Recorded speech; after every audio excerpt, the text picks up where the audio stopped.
And let me give you the exact strategy of how you should go about dropshipping as a whole. What I'm going to do right now is I'm going to give you the bird's eye overview of how to do this properly and what the most important things are to focus on.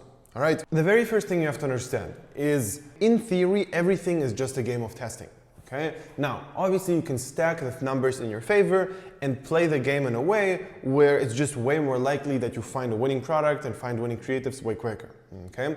However, it still will be a game of testing. And you're for sure going to have to go through products, through creatives in the long run. Okay? And here's the thing. We're going to start testing things which fit a bunch of criteria. Okay, so whatever criteria you set for yourself, the product you test have to meet every single one of those criteria. If they do, you test them. Do you have the guarantee that the product will work just because it meets the criteria? No.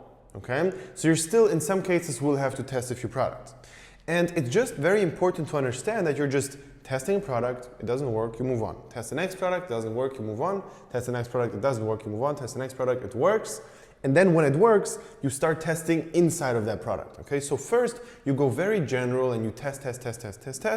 You find the best thing, and then inside of that best thing, you start testing as well. Okay, now the thing which is the best, it doesn't have to be a winning product off the bat. Okay, if you have a product which is just breaking even, you need to start going in there, and in there you're going to just go very, very deep in terms of, okay, new creatives, new offers, new product pages, new thumbnails, new headlines, like all of those things we're going to test.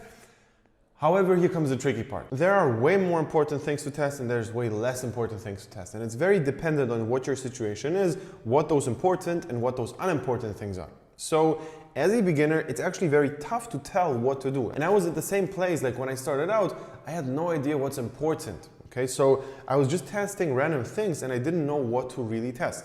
And the problem I had was not that I was testing too little. It was that I was testing too much. Okay, I was just testing things which were not as important as I thought. And you just need to understand every test, whatever you do, it costs you money. Okay, it's going to cost you money, so you'll go down a little bit. However, through testing a lot, your money obviously will increase because you will sometimes hit, and you have to understand averages. Okay, this is a concept which is one of the most important things to keep in mind while testing.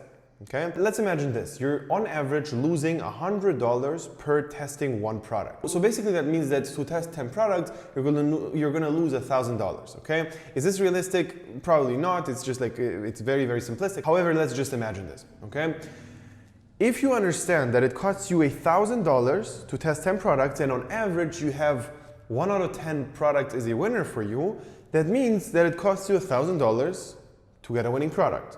Now, how much is this one winning product worth to you on average? And if you're gonna say, all right, on average, I make in profit, let's say 25K from a winning product. As just, again, super simple example. This literally means that if you spend $1,000, you have 25K what you make, okay? And this is very important to understand because in the beginning, it feels like you're losing money. What that means is that in the first $900, you're gonna lose money, but you're still doing the right thing, okay? Of course, this only works out if the 10th product will actually be a winner. In the example I just gave you, you have 250 products, because 250 times 10 times 100 is gonna be 25K. That's gonna be the money you can actually invest to find a winner to break even, all right? Obviously, this is not realistic and this is not the way to go. However, this example shows how crazy those dimensions are because the upside is so much higher than the downside. If you keep testing the right things, and the emphasis here is on the right things, if you're just testing bullshit, obviously it's not going to work out and it's just literally a waste of money. Okay, so if you test a thing and you don't know where the mistake is, and you test the thing again, and it doesn't work again, and it doesn't and you basically just keep testing things just to test and just to plow through instead of actually thinking of what you're doing wrong, this is not going to work out. However, if you start trying to improve every single test, it's going to be very different because if in the first test you see what the mistakes are and then you change them, and in the second test everything goes better, third test things goes better, and like basically things just go upwards, all right? If you go about it in this way where you don't do a mistake twice, then you're gonna get to this goal of a winning product way quicker, okay? unfortunately, it's very tough to tell where the mistake is. It's like this game where you whisper in somebody's ear and then like 10 people down the line, it's going to be some completely different word, okay? The last person, the whole result, if they see just the last word, it's very tell where it went wrong. If it was the first person, the third, or the fifth, you have no clue. So basically what you would need is a person who listens to every single person to actually tell where the mistakes were.